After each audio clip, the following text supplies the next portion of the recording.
Our final panel of the day, entitled R&D in America, will be moderated by Alessandra Zimmermann, Senior Manager for R&D Policy at the American Association for the Advancement of Science. Please welcome our panelists, Dr. Maria Zuber, Presidential Advisor for Science and Technology Policy at MIT, and Dr. Melissa Choi, Director of MIT Lincoln Laboratory. Okay, hello everyone, and welcome for staying until the last panel. I am so happy to be moderating this discussion between two major players in the innovation ecosystem and just kind of how they interact with S&T strategy and STEM leadership. So I'm going to ask them to introduce not themselves, because you've just heard their formal titles, but introduce their institutions to explain why they are on stage today. Great, thank you. Happy to be here, and thanks to everybody for staying until the last panel. So this is, the title of this is R&D in America, but I think it will be through the lens of MIT, but MIT is representative of the broader educational research innovation ecosystem. So what can I tell you about MIT? MIT is, we've got about 4,400 undergraduates, about 7,000 graduate students. We're 90% STEM in terms of our focus, all right? We've got various schools. We've got a School of Science, a School of Engineering, a Sloan School of Business, Architecture and Planning, and Humanities and Social Sciences. And as relevant to this discussion today, we have a College of Computing. And that College of Computing has people within it who develop AI models, who develop computing models, who develop computing hardware. And then we have practitioners, people who use computing and AI to help them do their research.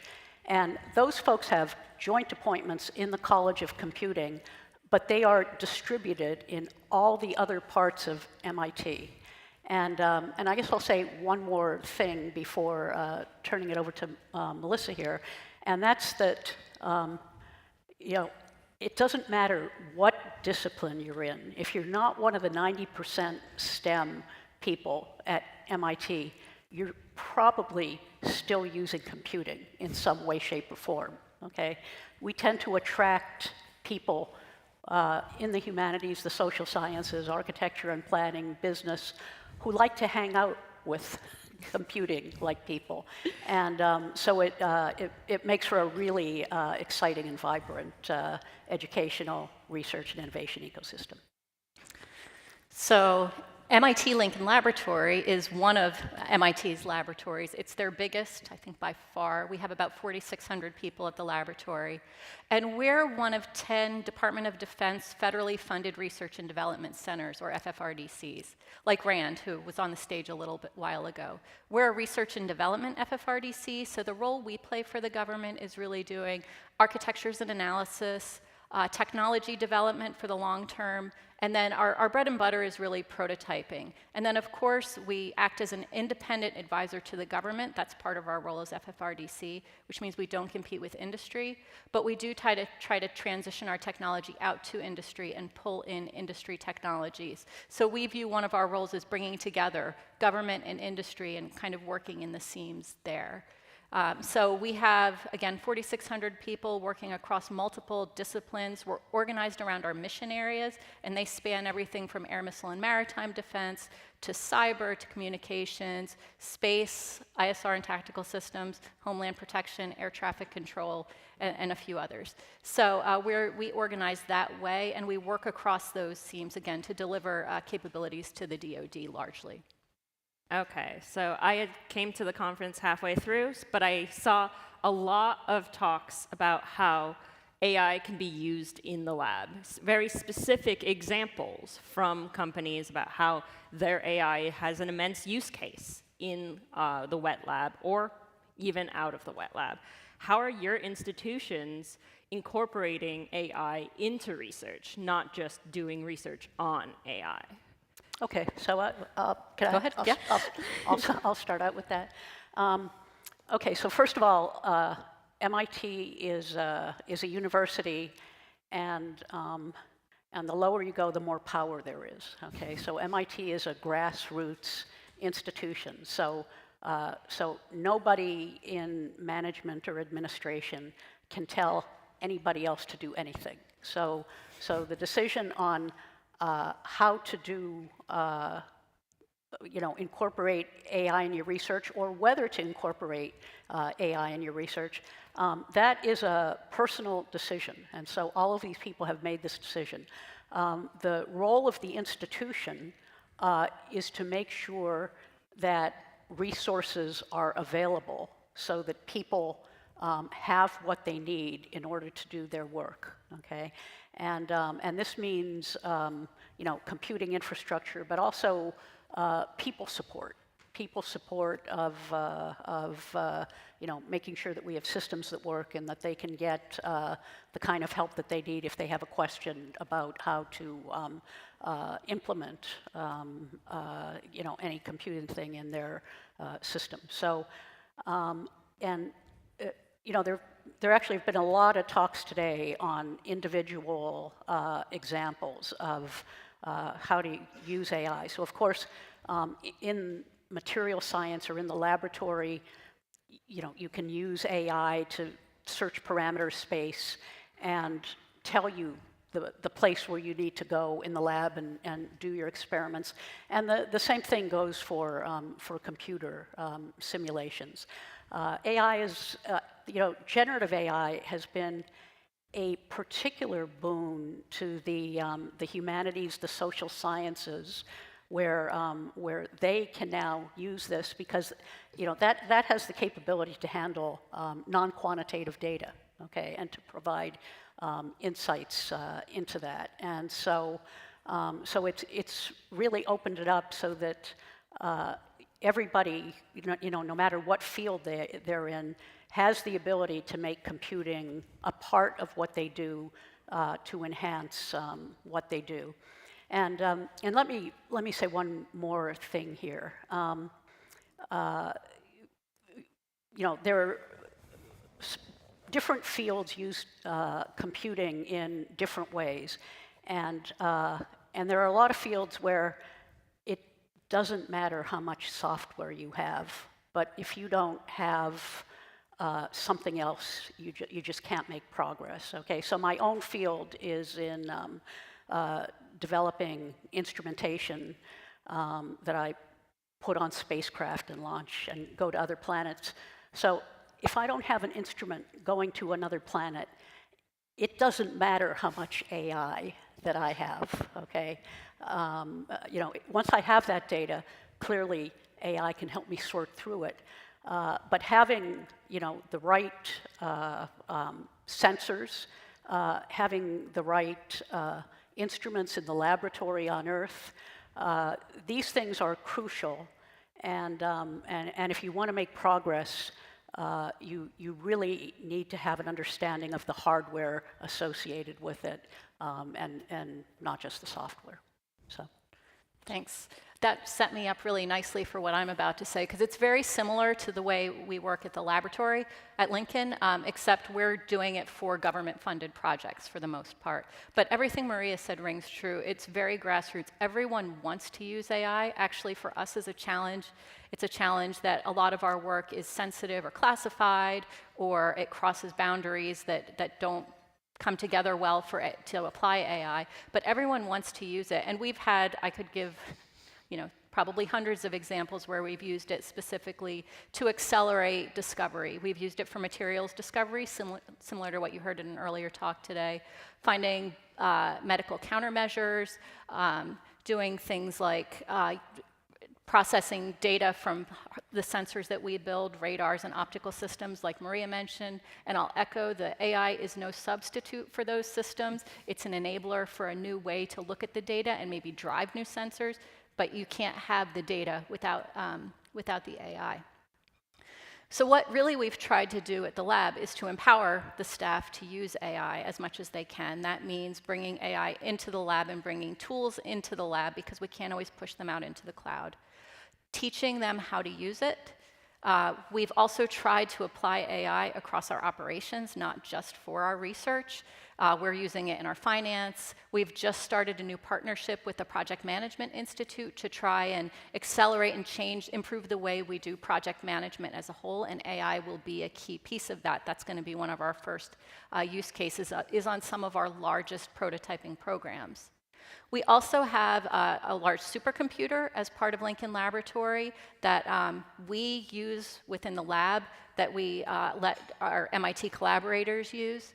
That's nice, not just because it's very powerful, but they've designed it to be highly interactive, which means you come to the lab, you can sign up for an account, and from your desktop, it's very easy to take a set of data, train it on the supercomputer very quickly, and then pull it back and use it on your desktop. So that's something that's a real enabler for the kind of AI that we're using to accelerate our research. Okay, and then you led me to my next question very neatly, too. A lot of technologies don't map onto very specific fields or categories. How do you guys handle and how can you prepare for a future that is explicitly interdisciplinary? Start? So I'll take that one. Except to say for us, discipline doesn't mean technical discipline as much. I talked about those mission areas where we run into kind of the hardest problems, and I'd say the most exciting solutions are where they're crossing those mission domains that I've mentioned, combining space and missile defense, or sensors and cyber and communications. That's where really the big bang for the buck comes in, I think. The challenge there is that, again, the data is often very different. It's not curated in a way that's easily used by AI. It's not easy to collaborate on that. And sometimes, being honest, people get a little, it's my data. They don't necessarily want to share the information. So we definitely work on that. Internally, we regularly share that our expectations are that people will collaborate across projects. We can't do a lot of our work without doing that. We've tried organizational constructs, little experiments to see if there are ways to facilitate people working together a little more easily. We've tried task forces, virtual groups, cells, virtual offices. They all work in different domains. We haven't found the right single answer that makes that happen, but we can often pull people together in a way that's really, really effective. And I always say that I think the lab is at its absolute best when we are crossing those boundaries. But the thing I think that really makes that work and is so important is the people. And finding people who genuinely want to work together, finding people who know they're not the experts in everything and need to reach out, and that's the best way to gather information. So we try to hire those people. We try to give them ways to understand what's going on in the rest of the laboratory to build those relationships, seminars and workshops. We try to incentivize with challenge problems and moonshots that cross domains. So all of those, I think, work together internally to help us prepare for this cross-domain, cross-service, cross everything world that we're heading into that's going to be so important as we go into the future. And then for us as an FFRDC, one of our roles externally is to help our sponsors or our customers understand what capabilities they can pull in from other services, from other domains. So it helps them work across those barriers as well. Great. Okay, so I'll pick it up. So all that, yes. Agree. So, it's probably important to say that this is not a new problem. Okay, this is the issue of cross-disciplinary work and how to support it and how to get it going. And it's been around for a long time. And part of it has arisen because within universities we have specific departments, okay, which kind of define you in some ways. Part of it is just the fact that funding agencies tend to be specific in the fields that they fund, and getting cross-disciplinary work funded can sometimes be a challenge. But the way that, a significant way that we have dealt with this at MIT is we have, last I checked, more than 60 labs and centers within the university. And labs and centers are things where faculty will self-organize into groups that they're interested in, and we sometimes have folks from Lincoln who pop in and are significant participants as well. And and if you want to get support for your work, I mean, the best thing that you can possibly do is have a good idea, okay? And so if you sit around and just complain that I can't propose there, get a bunch of people in a room and brainstorm a good idea, and once you've got that, then that's at least a good starting point or a pathway in order to get the work funded. And people tend to be attracted to other people who have broad interests, and so it's actually not that hard to get people together to brainstorm about something that you might not be the expert in. People are, I think you'll find, really attracted to the challenge. And so many of the junior faculty that we're hiring now, it's kind of not clear what department they would fit best in, and it's just the department that happens to hire them. And the key challenge there is just making sure you get the right mentoring associated with them so that they can access the resources that they need and they can thrive. Okay. I have a question for Melissa. Lincoln Lab sits at the unique interface between discovery and deployment. What are some underappreciated challenges in mission-driven R&D that you can tell the audience? That's a great question. Thank you for asking it. So one that's maybe not underappreciated that anyone who works in R&D will get is just finding funding to do long-term R&D that gets to an end. Sometimes that takes decades to do. But the one that I think is underappreciated is our role in tech transfer. So again, as an R&D FFRDC, we are chartered to get to transition our technology to the government, to industry. And I always say that if we don't get what we build out of the lab, it doesn't matter how good it is, we haven't really succeeded. And it can be, decades down the road that we get it out of the lab, but that is a goal. One of the challenges that comes with that is just getting it over the valley of death. You heard one of the speakers talk about that earlier. And it's not because industry and the government aren't ready to take it. Sometimes it's because as an FFRDC, we are very restricted in what we can do. We can't do what industry can do, which means we can't manufacture things, we can't build things or prototype things at scale. And that means we don't have the experience to know how to manufacture things. So one of the big challenges is actually we might prototype something, transition it to industry, and they can't actually use that prototype. They have to redesign it in order to use their manufacturing facilities. So that can, A, really slow down the transition. It can also mean we're not really a desirable tech transition partner. So over the years, we've done a lot to combat that, but it's extra important right now because commercial, I think, has such a key role in the world, in the national security space. So some of the things we've done is we stood up a new technology transfer office, really focused on sharing what we do with industry, bringing industry in. Having our staff and our employees engage with industry really early in our projects instead of waiting till they're almost done. Sometimes we have to sell our sponsors or our customers on that because it's their IP, it's our IP, but they own government rights to it.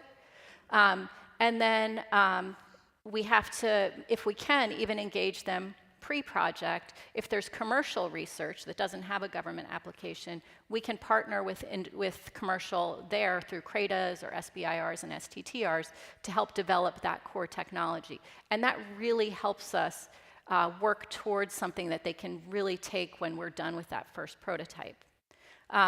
We're also working towards, we'll probably never do design for manufacturing, but we are talking about design for transition. And that's something where we actually think AI can help us a lot as we move forward.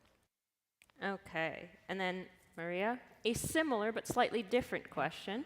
You exist in the slightly more basic side of research. What are some underappreciated challenges there?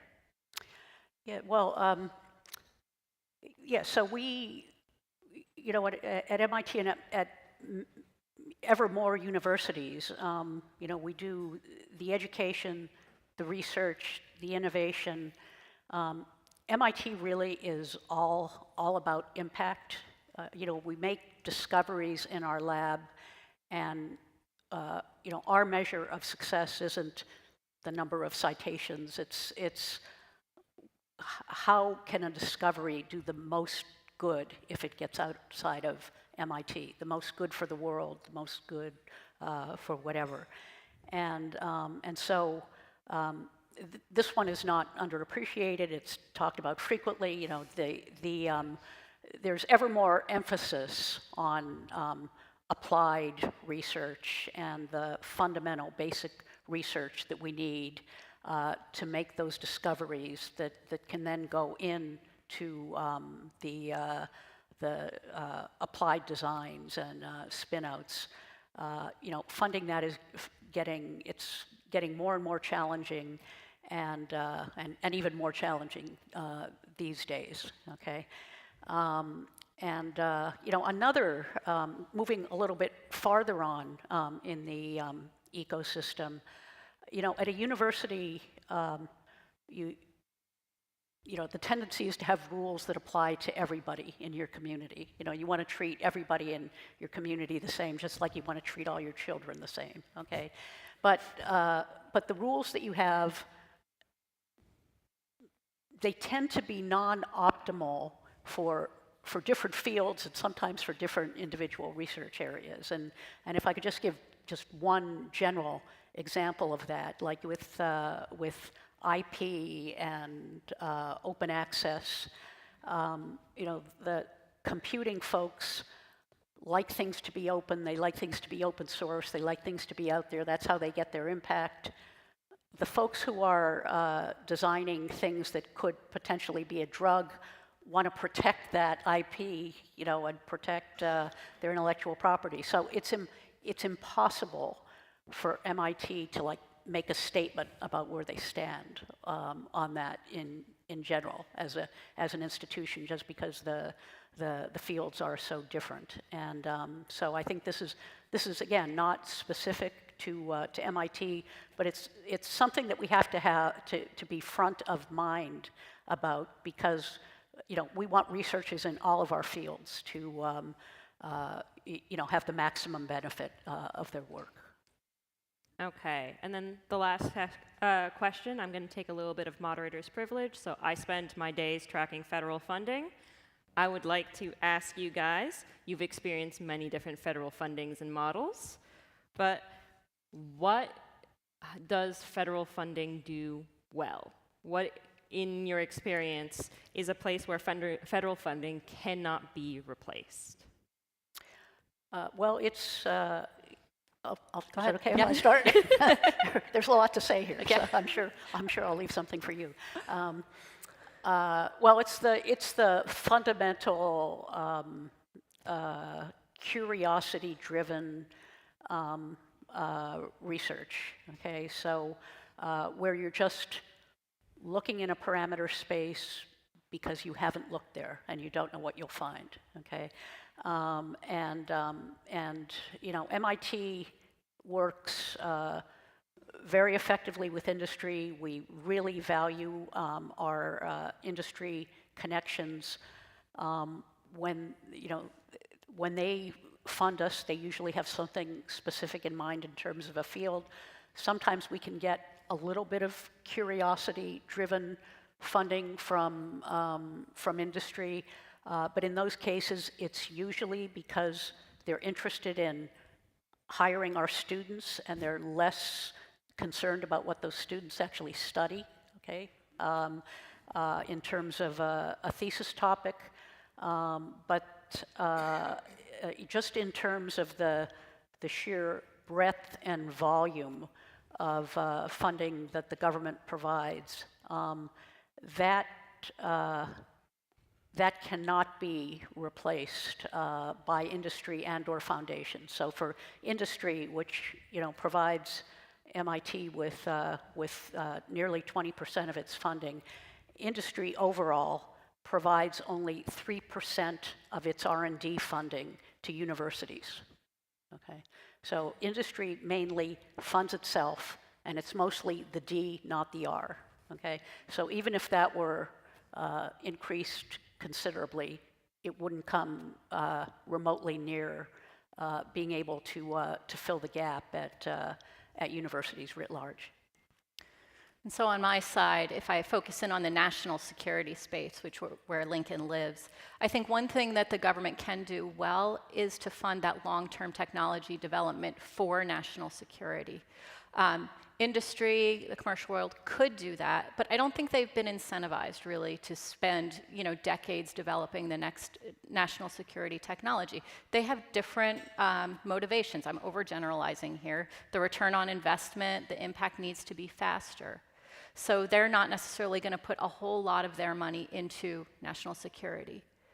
The FFRDCs, research labs, nonprofits, we can do that, but as nonprofits and FFRDCs, we don't have the internal funding to do that kind of work either. We can seed that, but the government does a really nice job, I think, of emphasizing the need for R&D, funding organizations like Lincoln, like other labs, to do that technology development, prototyping, maturation, risk reduction. And then if we pull in industry, that then moves it into the transfer space so it gets out into the field for users. So I think it's not that it has to be only government or industry or labs. It's that partnership between the three that I think really leads to game-changing technologies. And we've had a number of examples at the lab that required decades of tech development. Our Geiger mode avalanche photodiode arrays for laser radar. One example, it took 2 decades to go through multiple iterations of development, test, prototype, experiment, iterate, before we had things to transition, and now those capabilities are out in the field. So that's one where I think government really can do a very nice job and plays a really critical role in the entire ecosystem. Okay, so we want to make sure we end on time. So you have 30 seconds for any closing statement each, and then we will be getting close to closing the day. I'll let you go first. Okay, sure. So I'll just say AI is going to be absolutely transformative, and the place where we're going to train the next generation of AI users and researchers is at universities. And I just want to put the plug out there that within our College of Computing, the ethics of the decisions that we make associated with the research that we do is, you don't take an ethics course to staple on at the end. It's dealt with within every course. So when you have an assignment, you need to think about the ethical implications of what you're doing. And so it's exceedingly important that we provide this important foundational training to students in all of our universities so that they can go out and do the kind of amazing things that we've heard about for much of today. And then just really quickly, I'll say it's been really nice to hear all of the different perspectives on AI and how it's being used throughout the day. And it's really exciting to think about where it goes. But to echo Maria's point, training the folks who are using AI to think about using it well, knowing when to use it, when not to use it, when to make sure it's trustworthy, is a really critical piece of making sure it becomes a success for the nation. Okay, well, join me in thanking Maria and Melissa.